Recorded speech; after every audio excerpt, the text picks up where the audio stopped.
Welcome back to my channel for another Leica lens episode, and this episode is about the brand new actually, Vario-Elmarit 28 to 70 millimeter. It has a constant widest open aperture of f2.8, and it's the direct competitor to the 24 to 70 Vario-Elmarit, which I have here.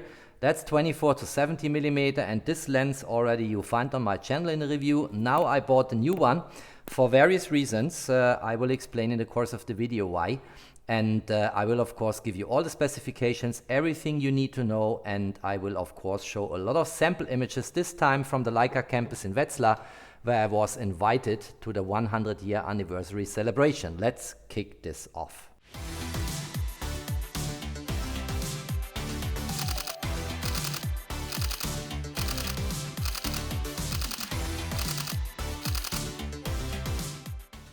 If you are not a subscriber yet, here is your opportunity. It's for free. Please subscribe, hit the notification bell so you don't miss any content on my channel, and in this way support my work. And now let's go right into the topic. So I will do a side-by-side comparison, and you actually see this here on the video screen in front of me on the wall, between the 28 to 70 and the 24 to 70 Vario-Elmarit. Let's start with the question, why did I buy this lens here? And the 28 to 70 is brand new. It just came to market. I'm not sure whether all Leica boutiques have it already in stock. I got it as always pretty early. And why did I buy it? Because I already own the 24 to 70. This lens is a lens I used in various videos on my channel. I also have the 24 to 90, which I have not here in front of me on the table, which is kind of an all-time favorite for me. I remember a situation where I was at the Leica Campus and had the 24 to 90 mounted, and people were a little bit amused that I still use the 24 to 90 despite the fact that I have the 24 to 70, because this is more compact, smaller, you know, it has less weight and so on, but I still love the 24 to 90. Drop me a comment if you still use this very original, very first zoom lens from the Leica SL camera back then when it was brought to market. So I have this one, I have the 24 to 90, and now I bought a 28 to 70 lens. And why did I buy it? All right, let's start from the very beginning. First of all, when the lens was announced, I realized that this lens will be smaller, more compact, with less weight than the 24 to 70. Second, I have no issue not having a 24 millimeter focal length. People who follow me on my channel, they know that I love the Leica Q cameras, and they are all at give or take 28 millimeter. So 28 millimeter for me is perfectly fine for landscape, for reportage, street photography, you know, what have you, documentary photography, perfectly fine. I don't necessarily need 24 millimeter. And as I said, we come to specifications in a moment. I also think this lens here is finally a perfect fit on my Leica SL3, if you look at that. And that was also the reason why I took it with me, just this camera body, just this lens, to the 100-year anniversary celebration of Leica, which just took place from the 25th of June to the 27th.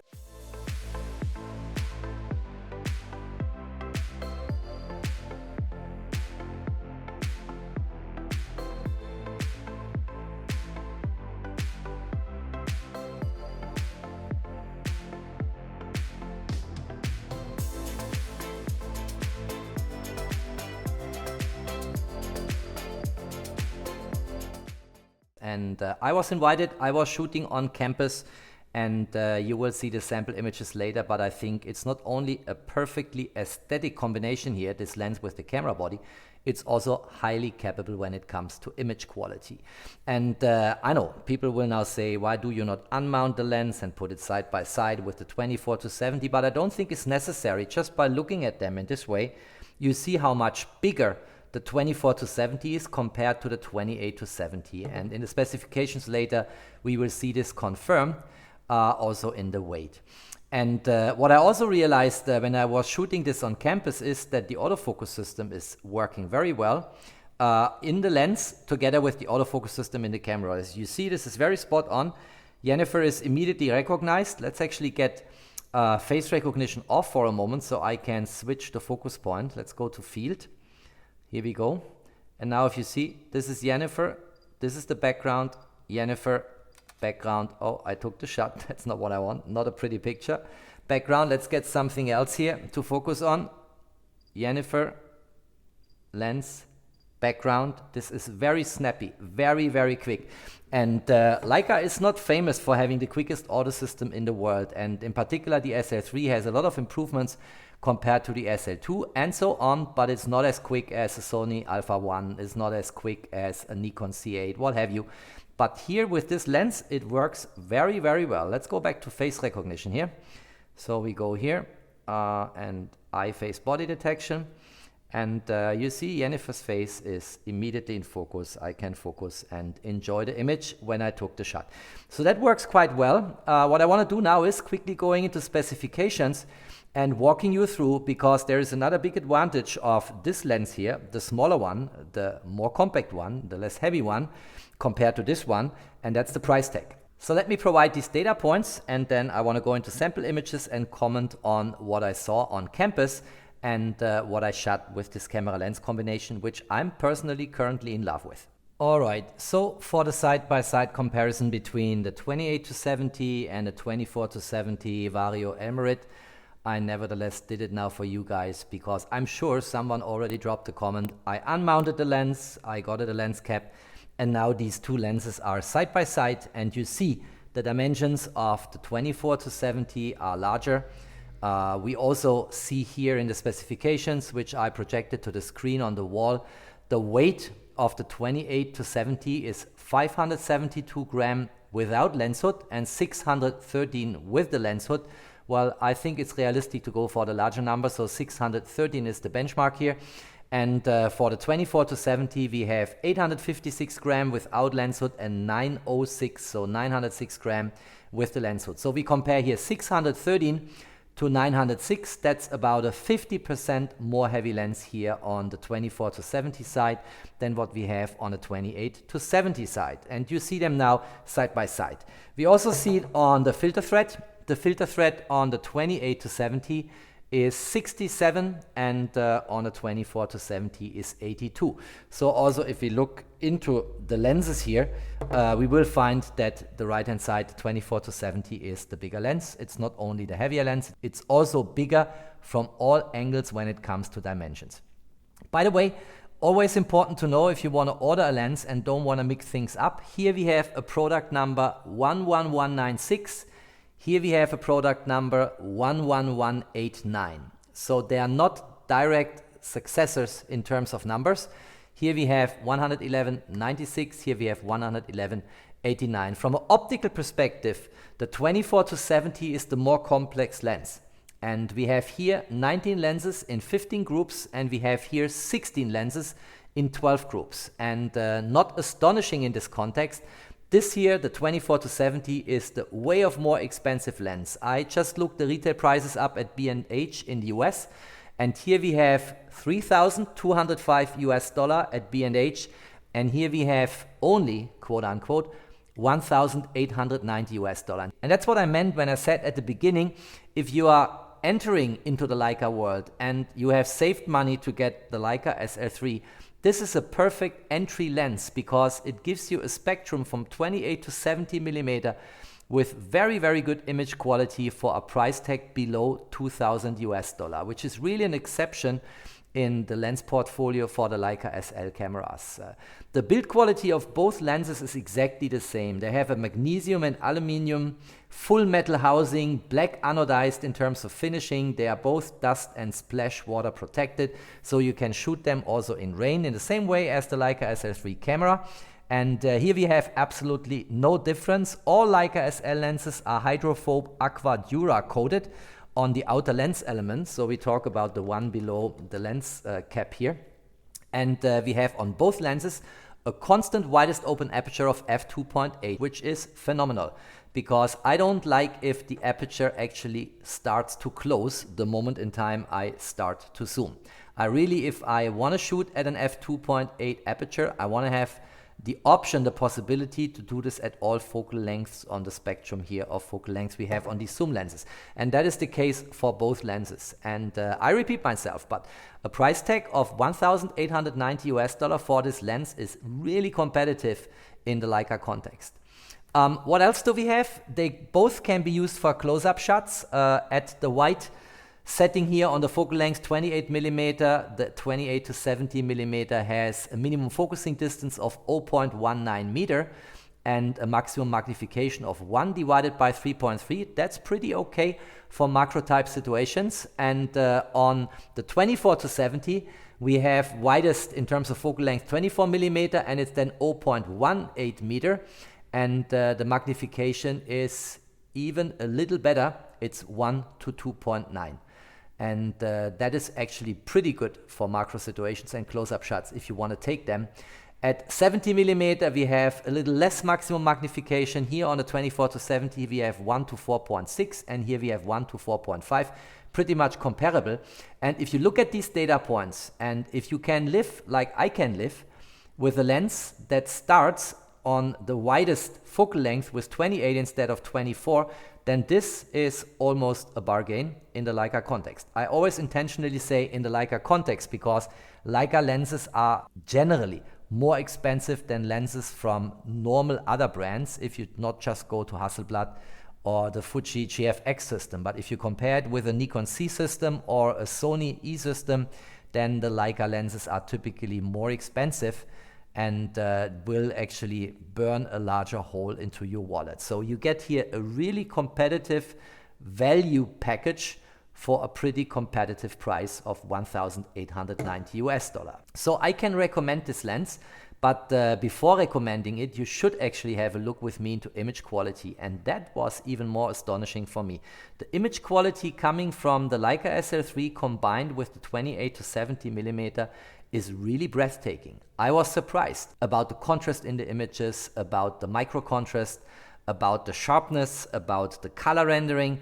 Everything in this camera lens combination is just doing a great job. Of course, you have the same situation in 24 to 70, but you pay a lot more money, you have to carry a lot more weight, and you have larger dimensions. And you will also be very pleased if, what I mentioned before, you mount on the SL3 the 24 to 90 and you get even 20 millimeter focal length in addition.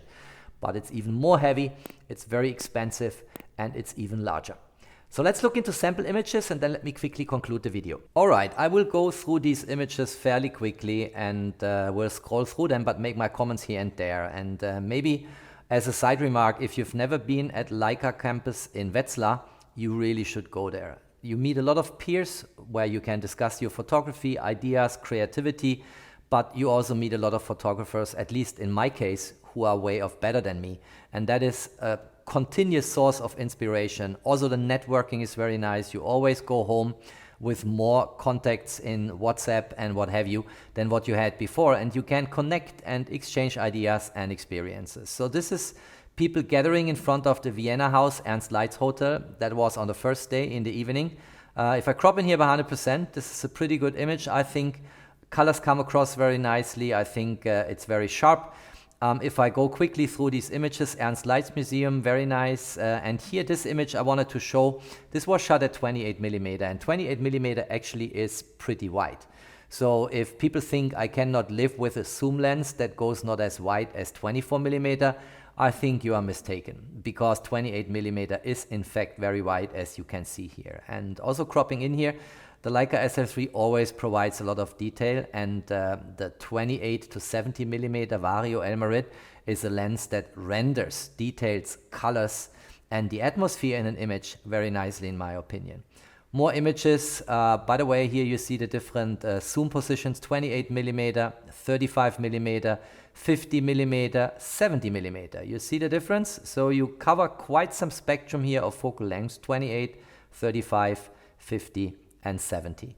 And that is a lot of flex you have. And for reportage photography, actually might be something superior to a prime lens on a Leica SL3. And then we went off with these people gathering in front of the Ernst Leitz Hotel to a church in Wetzlar where we had a concert.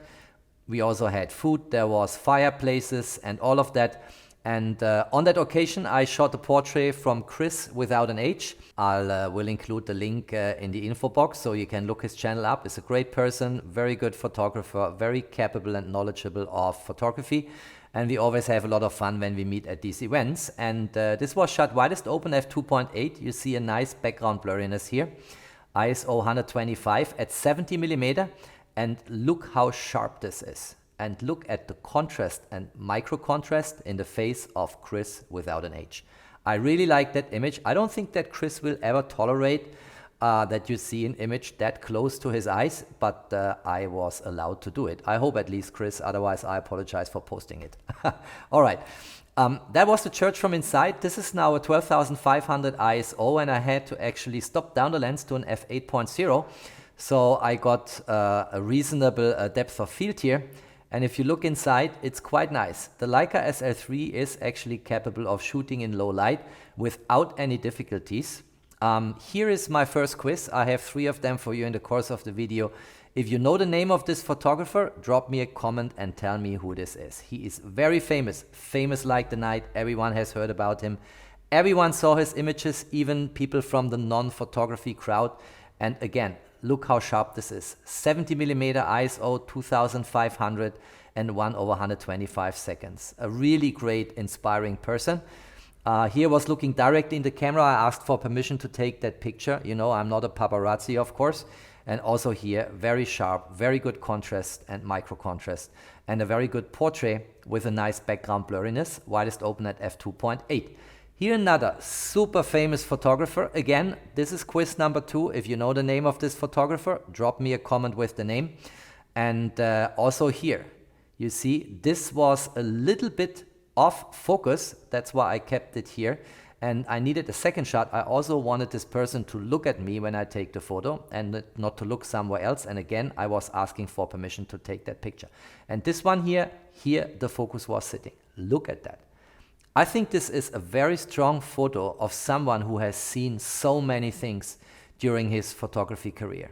And there is so much life, so much energy and passion for photography and so much experience in this face. And I think this is a beautiful picture. I think in general that pictures of older people always tell you a story about the life of that person. And that is a very famous photographer, and you are obliged to drop me a comment who that is. Let's continue. This was the campus in evening time here, and I wanted to take a few shots and then also get the main building actually in a nice blue hour shot. You see it here. Beautiful image. By the way, if you look into Leica watches, if you're interested in watches and look at the backside, you will recognize some similarities to these buildings in the movement of the Leica watches. And this is again very nice, very clean. ISO 12,500. After post-processing, looks like an ISO 100 image. The Leica SL3 is just such a great instrument for photography. And then next day, 100-year celebration. You see it here, Leica Witness to a Century. That's kind of the statement, which is the umbrella or the headline for everything that happens this year in the different regions.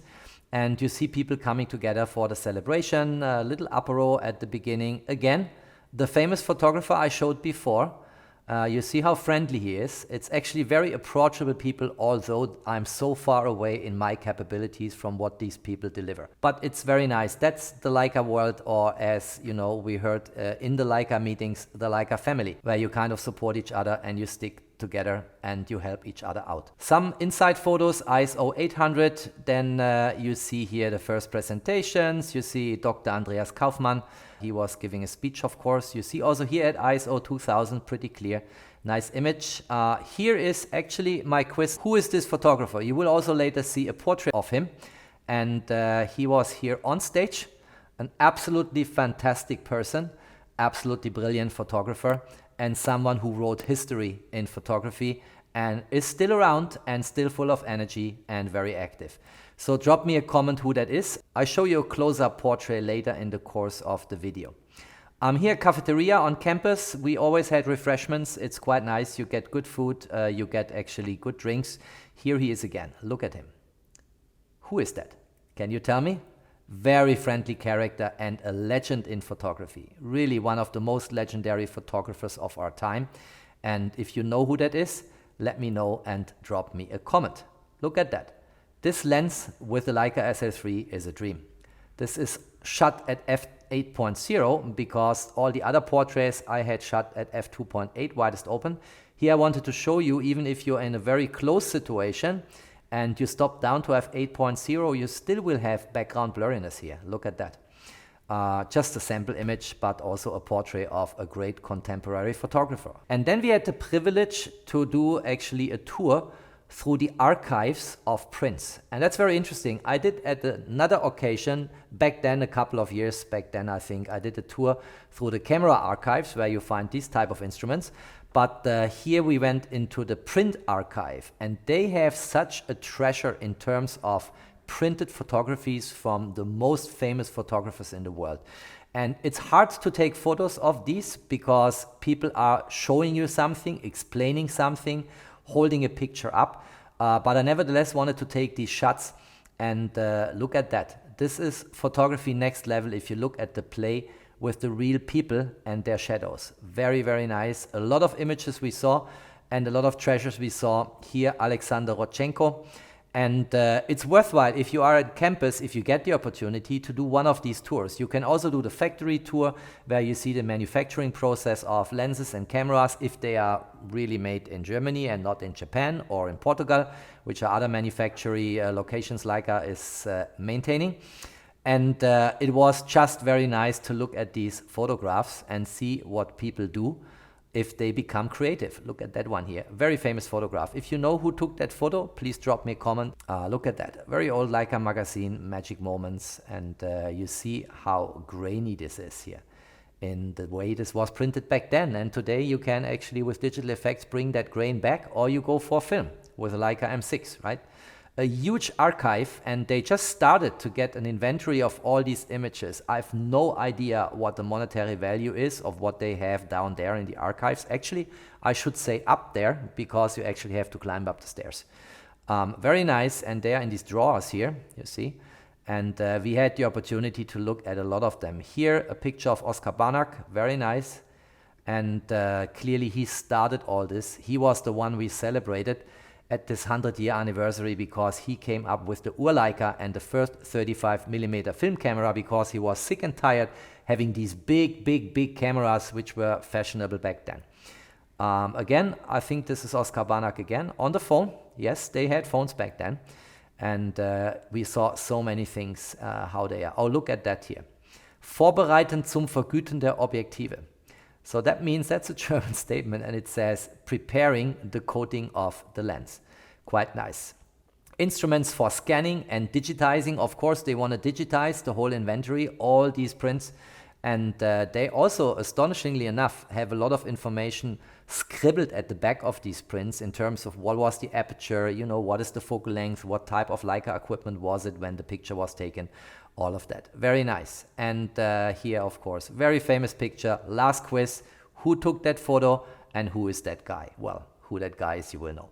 So drop me a comment on that. And I think that concludes sample images. Let me quickly conclude the video. But you see on my storytelling here that I enjoyed my time at the Leica Campus again.